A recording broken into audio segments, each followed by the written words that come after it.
سرزمین مدینہ پر ایک لرزہ طاری ہو کر کوہرام مچ گیا، لوگوں کی چیخیں بلند ہو گئیں، سرکار علی وقار صلی اللہ تعالی علیہ وسلم کی یاد سے دل بیتاب ہو گئے۔ ننھے بچے اپنی ماؤں سے لپٹ کر پوچھتے تھے، امی جان حضرت بلال تو آ گئے، ہمارے آقا صلی اللہ علیہ وسلم کب تشریف لائیں گے؟ عشق بھری داستاں، عشق بھری داستاں۔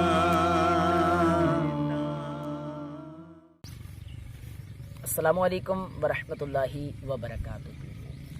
ناظرین، آپ دیکھ رہے ہیں ہمارا یوٹیوب چینل WRQ اسلامک۔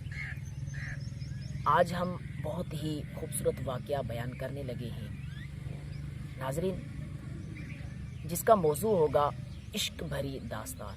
جی ہاں میرے ناظرین، یہ ویب سیریز اب سے شروع ہونے جا رہا ہے یوٹیوب چینل پر۔ اگر آپ نے ہمارا YouTube channel WRQ Islamic subscribe نہیں کیا تو جلدی سے سبسکرائب کر لیں اور بیل بٹن پر کلک کریں تاکہ ہماری ہر نئی آنے والی ویڈیو آپ تک پہنچ سکے۔ جب اللہ پاک کے آخری نبی رسول ہاشمی صلی اللہ تعالی علیہ وسلم نے دنیا سے ظاہری پردہ فرمایا، صحابہ کرام علیہم رضوان پر گویا قیامت ٹوٹ پڑی۔ صحابہ کرام علیہم رضوان غم سے نڈھال ہو گئے تھے۔ حضرت بلال رضی اللہ تعالیٰ عنہ کو بھی وصال مصطفیٰ کا بہت صدمہ ہوا۔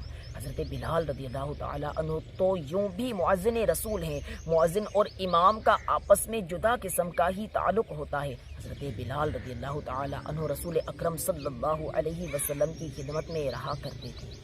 اب جب محبوب آقا صلی اللہ علیہ وسلم نے دنیا سے ظاہری پردہ فرمایا، حضرت بلال رضی اللہ تعالیٰ عنہ کے لیے جینا محال ہو گیا۔ وہ گلیاں جہاں حضور صلی اللہ علیہ وسلم چلا کرتے، ان گلیوں سے گزرتے ہوئے حضرت بلال رضی اللہ تعالیٰ عنہ کا کلیجہ منہ کو آتا گیا۔ جب حضور صلی اللہ علیہ وسلم مسکراتے تو مدینہ پاک کی در و دیوار پر نور کی شعائیں بڑھا کرتی تھی۔ اب ان دیواروں کو دیکھ دیکھ کر حضرت بلال رضی اللہ تعالیٰ عنہ محبوب آقا صلی اللہ علیہ وسلم کی یاد ستاتی ہے۔ گلیاں سنجیاں دسن مینوں ویڑا کھاون آوے، غلام فریدا اوتھے کی وسنا جتھے ماہی نظر نہ آوے۔ اب مدینہ پاک کی گلیوں میں زندگی گزارنا دشوار تھا، چنانچہ حضرت بلال رضی اللہ تعالی عنہ ملک شام تشریف لے گئے، مگر حضور اقدس صلی اللہ علیہ وسلم تو یہاں بھی نہیں ہیں، دیدار حبیب کے جام تو یہاں بھی نہیں ملتے، یاد مصطفیٰ تو یہاں بھی تڑپاتی ہے۔ حکیماں طبیباں دے وسدی اے گل نہیں، میرے رگدا ہور کوئی بھی حل نہیں، تو آ کے وکھا جا او صورت پیاری، میں مقدی مکاواں تو جتیوں میں ہاری۔ حضرت بلال رضی اللہ تعالی عنہ ملک شام میں ہیں، یاد مصطفیٰ یہاں بھی تڑپاتی ہے، ہجر و فراق سے سینہ یہاں بھی جل رہا ہے۔ اللہ اللہ کیسے دن گزرتے ہوں گے، راتیں کیسی بسر ہوتی ہوں گی، وہ آ رہے ہیں وہ آتے ہیں آ رہے ہوں گے، شب فراق یہ کہہ کر گزار دی ہم نے، پہلے جب رات کو سوتے تھے ایک آس ہوتی تھی، ایک امید ہوتی تھی، صبح اٹھنا ہے، مسجد نبوی شریف میں حاضر ہونا ہے، اذان پڑھنی ہے، پھر محبوب آقا میٹھے مصطفیٰ صلی اللہ علیہ وسلم تشریف لے آئیں گے، دیدار کے جام پینے کو ملیں گے۔ اب تو یہ آس بھی ختم ہو گئی۔ پہلے جب دل کرتا تھا حاضر خدمت ہو کر لذت دیدار سے سینہ ٹھنڈا کر لیتے تھے، ہائے افسوس اب جائیں تو کہاں جائیں، اب محبوب کو کہاں تلاش کریں، سر تو سر جان سے جانے کی مجھے حسرت ہے، موت نے ہائے مجھے جان سے جانے نہ دیا۔ حضرت بلال رضی اللہ تعالی عنہ فراق رسول میں زندگی گزار رہے ہیں، اب بس ایک ہی صورت باقی ہے، دکھ درد مٹانے والے آقا دو عالم کے داتا صلی اللہ علیہ وسلم کم از کم خواب میں تشریف لے آئیں، چلو یوں ہی اپنا جلوہ دکھا دیں، بہرے دیدار مشتاق ہے ہر نظر، دونوں عالم کے سرکار آ جائیے، چاندنی رات ہے اور پچھلا پہر، دونوں عالم کے سرکار آ جائیے، میرے گلشن کو ایک بار مہکائیے، اپنے جلووں کی بارش میں نہلائیے، دیدار ندائے شوق کو کیجئے بہراور، دونوں عالم کی سرکار آ جائیے۔ ایک رات جب حضرت بلال رضی اللہ تعالی عنہ آرام فرما تھے، اس رات بھی نیند نہ جانے کیسے آ گئی ہوگی، ورنہ محسوس یہی ہوتا ہے کہ حضرت بلال یاد مصطفیٰ کے چراغ جلائے راتیں گزارتے ہوں گے۔ دل یہی کہتا ہے کہ شاید اس رات بھی حضرت بلال بستر پر لیٹے یاد مصطفیٰ میں مصروف رہے ہوں گے۔ کبھی مصطفیٰ جان رحمت شمع بزم ہدایت صلی اللہ علیہ وسلم کی پیاری پیاری مسکراہٹ کو یاد کر کے مسکرا پڑے ہوں گے، کبھی ہجر و فراق کو دیکھ کر رو پڑے ہوں گے، نہ پھر نہ جانے کب آنکھ لگ گئی۔ خالد میں صرف اتنا کہوں گا، جاگ اٹھا اشکوں کا مقدر، عشق نبی میں روتے روتے کیسی کٹی ہے رات نہ پوچھو۔ حضرت بلال کی آنکھیں بند ہوئی، قسمت جاگ اٹھی، دل کے سلطان آقا، محبوب آقا، دل کا چین آقا، قرار آقا صلی اللہ علیہ وسلم اپنے عاشق کو دیدار کروانے کے لیے خواب میں تشریف لے آئے۔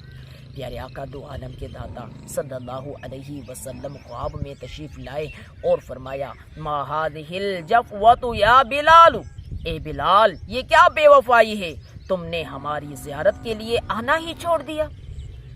مت دیکھ کے پھرتا ہوں تیرے ہجر میں زندہ، یہ پوچھ کے جینے میں مزہ ہے کہ نہیں۔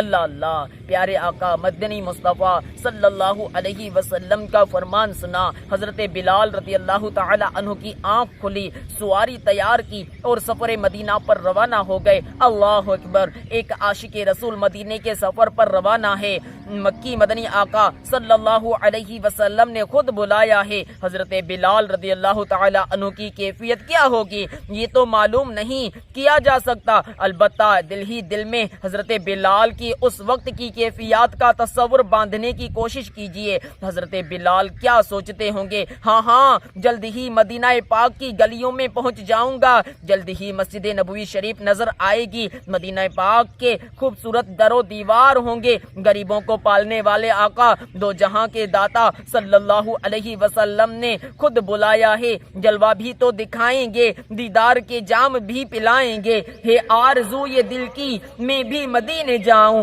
سلطان دو جہاں کو سب حال دل دکھاؤں، کاٹوں ہزار چکر طیبہ کے ہر گلی کے، یوں ہی گزار دوں میں ایام زندگی کے، پھولوں پہ جان ساروں کانٹوں پہ دل کو واروں، ذروں کو دوں سلامی در کی کروں غلامی، دیوار در کو چوموں قدموں پہ سر کو رکھ دوں، محبوب سے لپٹ کر روتا رہوں برابر۔ اللہ اللہ، سفر کرتے کرتے حضرت بلال کو مدینہ منورہ کی در و دیوار نظر آئے ہوں گے۔ یہ وہ لمحہ ہے جب پیارے آقا دو عالم کے داتا صلی اللہ علیہ وسلم سفر سے واپسی پر سواری کو تیز کر دیا کرتے تھے۔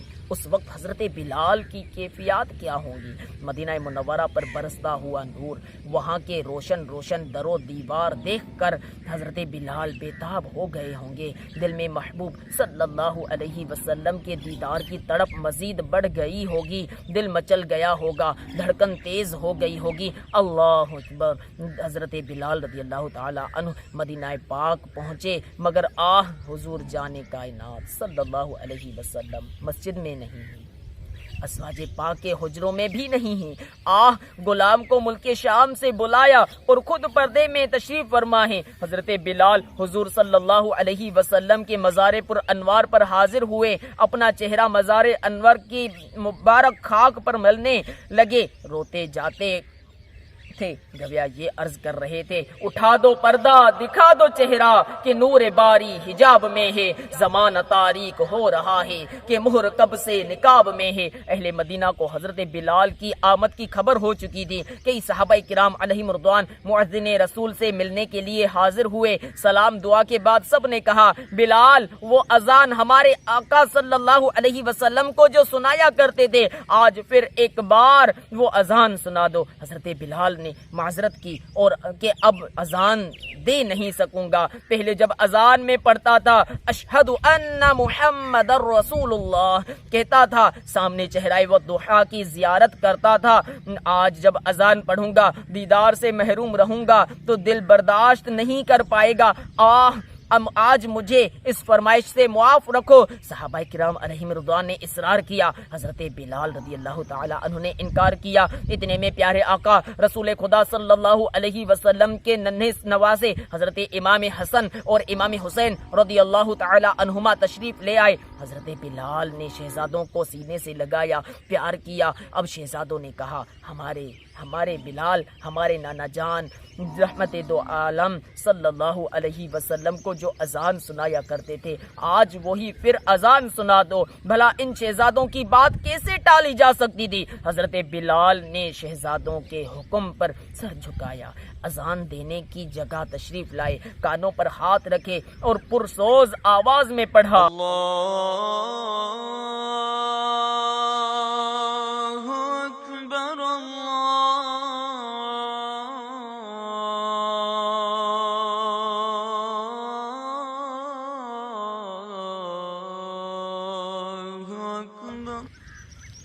اذان کی یہ پرسوز آواز مدینہ پاک میں گونج گئی۔ سرزمین مدینہ پر ایک لرزہ طاری ہو کر کوہرام مچ گیا، لوگوں کی چیخیں بلند ہو گئیں۔ سرکار علی وقار صلی اللہ تعالی علیہ وسلم کی یاد سے دل بیتاب ہو گئے۔ ننھے بچے اپنی ماؤں سے لپٹ کر پوچھتے تھے، امی جان حضرت بلال تو آ گئے، ہمارے آقا صلی اللہ علیہ وسلم کب تشریف لائیں گے؟ حضرت بلال رضی اللہ تعالی عنہ اذان پڑھ رہے تھے۔ مدینہ پاک میں قیامت کا منظر تھا۔ حضرت بلال نے پڑھا، اشہد ان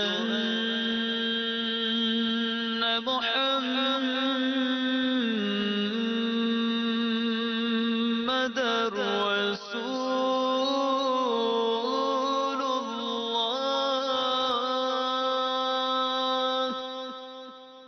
نگاہ اٹھی، ممبر نور پر پڑی، ممبر خالی تھا۔ حضرت بلال یاد مصطفیٰ سے تڑپ گئے، بے قابو ہو گیا اور شدت غم سے گش کھا کر زمین پر تشریف لے آئے۔ تمہارے ہجر میں کیوں زندگی نہ مشکل ہو، تم ہی جگر ہو، تم ہی جان ہو، تم ہی دل ہو، دل ہجر کے درد سے بوجھل ہے، اب آن ملو تو بہتر ہو، اس بات سے ہم کو کیا مطلب، یہ کیسے ہو، یہ کیوں کرو۔ اے عاشقان رسول، یہ عشق رسول کی کیفیات ہے۔ اللہ پاک ہمیں بھی سوز بلال رضی اللہ تعالی عنہ سے حصہ نصیب فرمائے۔ اپنے دل میں عشق رسول کو بڑھائیے، عشق رسول کی شمع کو مزید روشن کیجیے، درود پاک پڑھیے، سنتوں پر چلا کیجیے، قرآن پاک کی تلاوت کی عادت بنائیے، رات کو تنہائی میں بیٹھ کر گنبد خضرا کا تصور باندھ کر پرسوز نعتیں سنا کیجیے، سیرت مصطفیٰ پر لکھی ہوئی کتابیں پڑھا کیجیے، صحابہ کرام کی سیرت پڑھا کیجیے، اولیاء کرام کی سیرت بالخصوص ان کے عشق رسول والی کیفیات پڑھا کیجیے، اور بالخصوص دعوت اسلامی کے مدنی ماحول سے ہر دم وابستہ رہیے۔ انشاءاللہ الکریم دل میں عشق رسول کی شمع روشن ہوگی۔